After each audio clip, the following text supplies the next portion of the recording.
సమానత్వాన్ని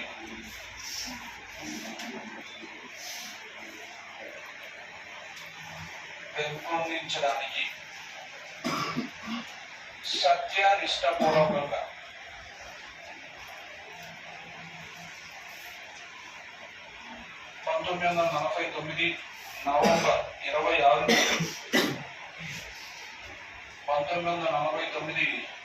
నవంబర్ 26న మన రాజ్యాంగ పరిషత్ చే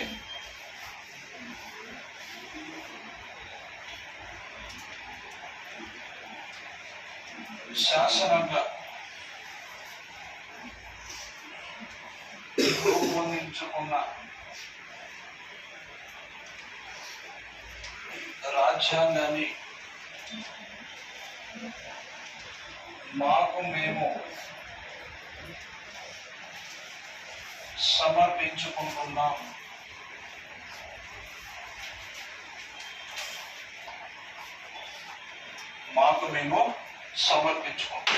రైట్. ఇది ప్రవేశం అండి. భారతదేశ ప్రజలమైన మేము భారతదేశాన్ని సర్వసత్తాక సామ్యవాద లౌకిక ప్రజాస్వామ్య గణతంత్ర రాజ్యాంగా నిర్మించుకోవడానికి పౌరులందరికీ సాంఘిక ఆర్థిక రాజకీయ న్యాయం ఆలోచన భావప్రకటన విశ్వాసం ధర్మం ఆరాధనలోను స్వేచ్ఛను అంతస్తుల్లోనూ అవకాశాల్లోనూ సమానత్వాన్ని చేకూర్చుటకు మరియు వారందరిలో వ్యక్తి గౌరవం జాతీయ ఐక్యత అఖండతను పెంపొందించడానికి మరియు సౌభ్రాతృత్వాన్ని పెంపొందించడానికి సత్యనిష్టపూర్వకంగా 1949 నవంబర్ 26న మన రాజ్యాంగ పరిషత్ శాసనంగా రూపొందించుకున్న రాజ్యాంగాన్ని మాకు మేము సమర్పించుకుంటున్నాం. So we the people of India, భారతదేశ ప్రజలమైన మేము. రైట్.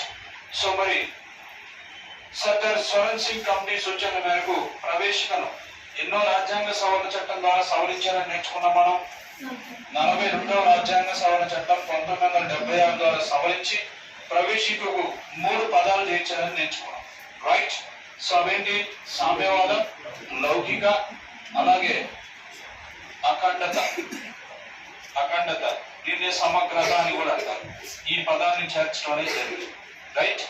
సో మరి ఈ యొక్క ప్రవేశికని ప్రస్తావన అంటారు, పీఠిక అంటారు, రాజ్యాంగానికి ముందు మాట అంటారు. ఇలా రకరకాల పేర్లు అయితే ఉన్నాయి. సో మరి ఈ యొక్క ప్రవేశికని జేఆర్ శివాక్ అనే వ్యక్తి మరి 4 భాగాలుగా విభజించడానికి నేర్చుకున్నాం. రైట్. 4 భాగాలుగా జేఆర్ శివాక్ విభజించాడు. ఒకటి అధికారానికి మూలం.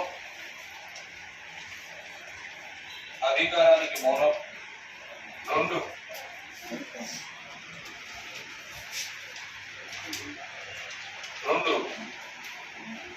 రాజ్య స్వరూపం.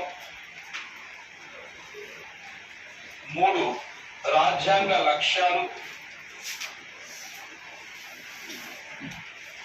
4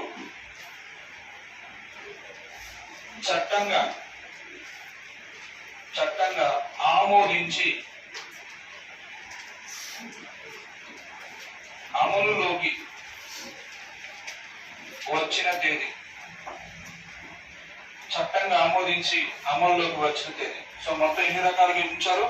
4 రకాలుగా. సో మరి అధికారానికి మూలం ఎవరని చెప్పుకున్నాం మనం? ప్రజలు. అధికారానికి మూలం ఎవరు? ప్రజలు. రైట్. రాజ్య స్వరూపం ఎలా ఉండాలని నేర్చుకున్నాం? సర్వసత్తాక సామ్యవాద లౌకిక ప్రజాస్వామ్య గణతంత్ర. Order important. ఇది స్వరూపం. సో లక్ష్యాలేంటి? న్యాయం, స్వేచ్ఛ, సమానత్వం, సౌభ్రాతృత్వం అనేది లక్ష్యాలు. సో మరి చట్టంగా ఆమోదించి అమల్లోకి వచ్చినటువంటి ఏంటి? చట్టంగా ఎప్పుడు ఆమోదించారు? 1949 నవంబర్ 26. సో ఎప్పటి నుంచి అమల్లోకి వచ్చింది? 1950 జనవరి 26 నుంచి అమల్లోకి వచ్చింది. అవునా కదా? సో ఇది ప్రవేశిక. రైట్. హెడ్డింగ్. సో ప్రవేశిక అని పెట్టుకొని రాసుకోండి. నేను ఎలా అయితే రాశానో అలానే